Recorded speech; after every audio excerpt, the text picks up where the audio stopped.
ఇప్పుడు 0 అవర్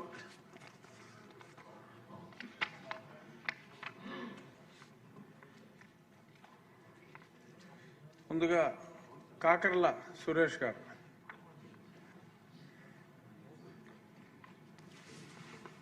ధన్యవాదాలు అధ్యక్ష.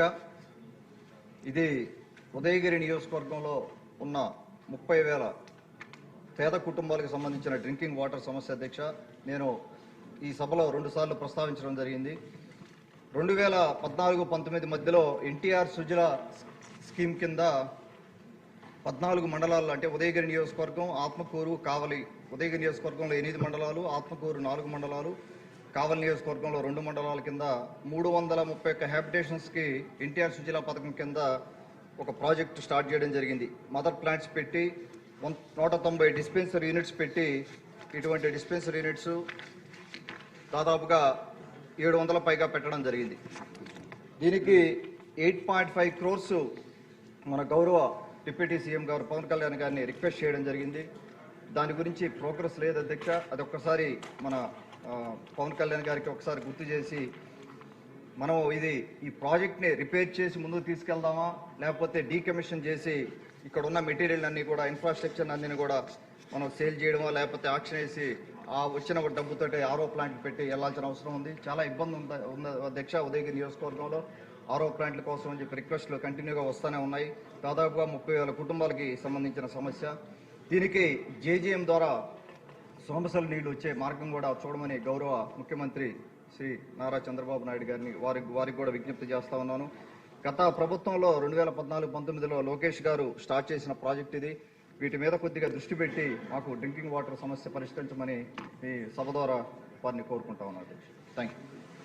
శ్రీమతి గౌతు శిరీష గారు.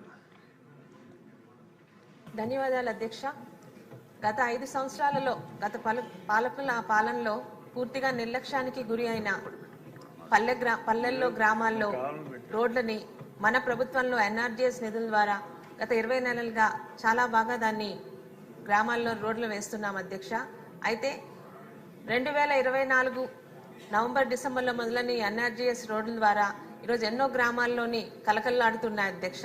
ముఖ్యంగా పండగలకి గ్రామాలకు వచ్చిన ఎంతో మంది ప్రజలు కూటమి ప్రభుత్వంలోని ఈ గ్రామాలు అభివృద్ధిని చాలా స్పష్టంగా చూస్తున్నారు అధ్యక్ష. అయితే ఈ ఎన్ఆర్జీఎస్ నిధుల బిల్లుల చెల్లింపుల్లో మొదట చాలా ఫాస్ట్గా ఉన్నాయి, ఇప్పుడు కాస్త జాప్యం జరుగుతుంది అధ్యక్ష. ఎంతో మంది ఎందుకంటే రేపు ఉదయం భవిష్యత్తులో కూడా పల్లెల్లో అభివృద్ధి జరగాలంటే ఎన్ఆర్జీఎస్ నిధుల మీద ఆధారపడి ఉన్న అధ్యక్ష. ఆ నిధుల బిల్లులు పెండింగ్ లో ఉన్న సందర్భంగా ఇప్పుడు అసెంబ్లీలో వాటి గురించి ముఖ్యంగా ఆ పెండింగ్ లో ఉన్న ప్రజలందరి తరఫు నుంచి కూడా ఈ సమస్యని అసెంబ్లీలోని సదరు మంత్రి గారికి విన్నవించాలని ఒక అభ్యర్థన వచ్చింది అధ్యక్ష. దయచేసి ఎన్ఆర్జీఎస్ నిధుల బిల్లుల తాలూకా చెల్లింపులు త్వరలో జరగాలని మీ ద్వారా సదరు మంత్రి గారికి విజ్ఞప్తి చేస్తున్నాను అధ్యక్ష.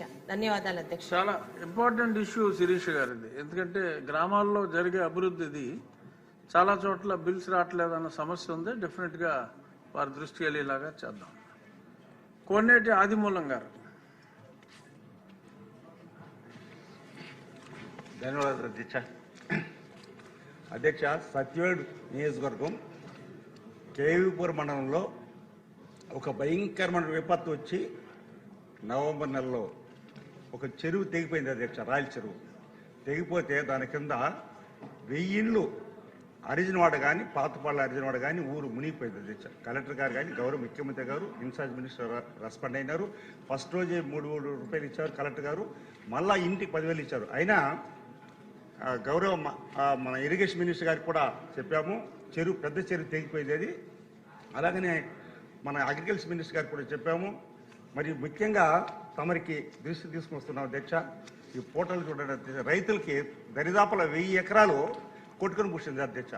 ఇప్పటికి కూడా మొన్న పోతే నేను అందరూ నిలేష్ అడిగారు. వాళ్ళకి రైతుల్ని ఆదుకోవాల్సిన అవసరం గౌరవ ముఖ్యమంత్రి పైన, గౌరవ ఇరిగేషన్ మినిస్టర్ గారి, గౌరవ అగ్రికల్చర్ మినిస్టర్ గారి దీనిపైన స్పందించి ఆ రైతుల్ని కేపురం రైతుల్ని ఎస్సీ, ఎస్టీ, బీసీ, మైనారిటీ అందరూ ఉన్నారు అధ్యక్ష.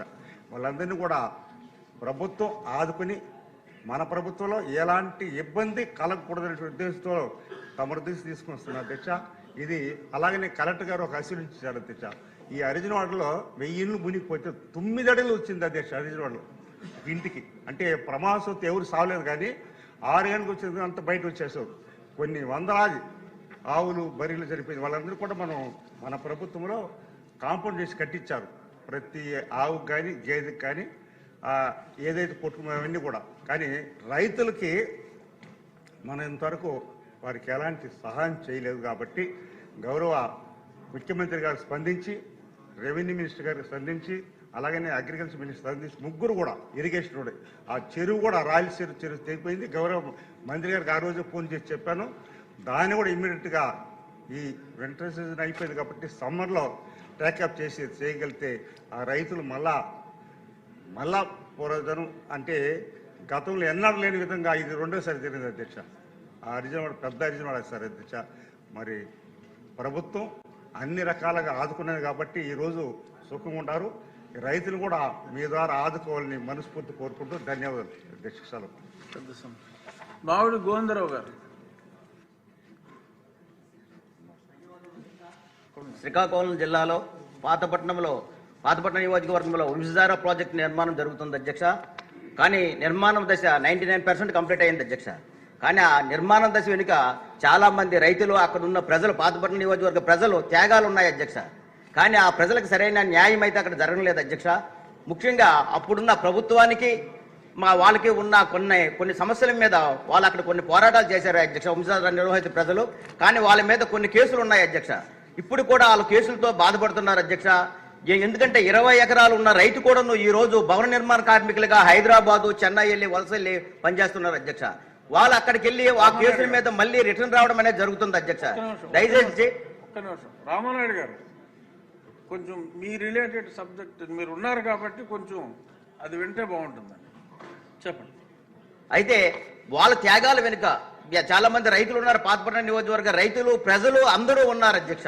వాళ్ళందరూ ఉన్నారు. వాళ్ళు ఇప్పుడు సమస్య అంటే 3-4 సమస్యలతో బాధపడుతున్నారు అధ్యక్ష. అంటే 99% ప్రాజెక్ట్ కంప్లీట్ అయిపోతుంది. అతి తక్కువ టైంలో ప్రజలకు అక్కడ అంకితం ఇవ్వబడుతున్నారు అధ్యక్ష. అయితే అక్కడ ఉన్న ప్రజలు, ప్రాజెక్టు కోసం త్యాగాలు చేసిన ప్రజలు బాధపడకూడదు అధ్యక్ష. ప్రభుత్వాలు కూడా గుర్తించాలి అధ్యక్ష. వాళ్ళ మీద అప్పుడు కొన్ని అనాలోచిత కారణాల వల్ల, కొంతమంది ప్రేరేప శక్తుల వల్ల, వాళ్ళ ప్రభుత్వానికి వాళ్ళకి అనుసంధానం లోపం వల్ల వాళ్ళ మీద కొన్ని కేసులు పెట్టడం అనేది జరిగింది అధ్యక్ష. ప్రాజెక్ట్ కంప్లీట్ అయిపోతున్నా సరే ఇప్పుడు వరకు కూడా వాళ్ళ మీద కేసులు ఎత్తివేయలేదు అధ్యక్ష. దయదలిసి ప్రభుత్వాలు దృష్టిలో పెట్టుకొని వాళ్ళ మీద ఉన్న కేసులు ఎత్తివేయాల్సింది అధ్యక్ష. ఎందుకంటే 20 ఎకరాలు ఉన్న రైతు కూడా ఆ రోజు ధనధాన్యములతో అష్టైశ్వర్యంతో ఉన్న రైతు ఈ రోజు కూలి పని చేసుకుంటూ చెన్నై, హైదరాబాద్ వెళ్ళి వలసగా వెళ్ళి పనిచేస్తున్నారు అధ్యక్ష. వాళ్ళకి పిల్లలేమో ఎక్కడికో వెళ్ళి పని చేసుకోవాలంటే వాళ్ళకి కేసులు ఇబ్బందిగా ఉంది అధ్యక్ష. దయచేసి ఈ కేసుల్ని ఎత్తివేయవలసిందిగా ప్రభుత్వాన్ని కోరుతున్నాను అధ్యక్ష. రెండోది అధ్యక్ష, ఇంకో విషయం ఉంది అధ్యక్ష. అప్పట్లో ఎవరైతే ఇల్లు కోల్పోయారో ప్రతి ఒక్కరు కూడా 5 సెంట్లు ఇల్లు స్థలాలు ఇచ్చాము అధ్యక్ష. వేలాది మందికి ఇచ్చాము అధ్యక్ష. ఒక 100 కుటుంబాలకు మాత్రం 2 సెంట్లు లెక్క ఇచ్చాము అధ్యక్ష. అది కూడా పరిణామం తీసుకున్న వాళ్ళు కూడా 3 సెంట్లు ఎక్స్ట్రాగా ఇల్లు స్థలాలు ఇవ్వాల్సిందిగా కోరుతున్నాను అధ్యక్ష. మూడోది అధ్యక్ష, అందరికి వేలాది కుటుంబాలకి ఇల్లు స్థలాలు కాంపన్సేషన్ ఇచ్చాము అధ్యక్ష. కానీ ఒక 4 ఇళ్లకు మాత్రం అప్పుడులో కాంపన్సేషన్ ఇవ్వలేదు అధ్యక్ష. దానికి గల కారణం వాళ్ళకి ఆ డబ్బులు చాలవని రిజెక్ట్ చేయడం అధ్యక్ష. కానీ ఇప్పటికి ప్రాజెక్ట్ రెడీ అయిపోయింది, ప్రజలకు అంకితం చేస్తున్నాం. ఆ 4 ఇల్లు కూడా ఇల్లు కాంపన్సేషన్ ఇచ్చిస్తే అక్కడ సమస్య సాల్వ్ అవుతుంది అధ్యక్ష. లాస్ట్ అధ్యక్ష, గత ప్రభుత్వం సైకో ప్రభుత్వం మీ అందరికీ తెలుసు. ఆ ప్రభుత్వంలో అనాలోచిత కారణాల వల్ల 2013 చట్టం అమలు చేస్తామని చెప్పి ప్రజల మభ్య పెట్టి ఆ ప్రభుత్వం అధికారంలో రావడం జరిగింది అధ్యక్ష. కానీ వాళ్ళేమో వాళ్ళ డబ్బులు 2013 చట్టం అమలు చేయకుండా ఒక చిన్న మాయ మాటలు చెప్పి ఒకే ఒక విషయం అధ్యక్ష, అదనపు నష్టపరిహారం అని చెప్పేసి ఎవరైతే ఇల్లు కోల్పోయిన వాళ్ళు ఉన్నారో, ఎవరైతే భూములు కోల్పోయిన వాళ్ళు ఉన్నారో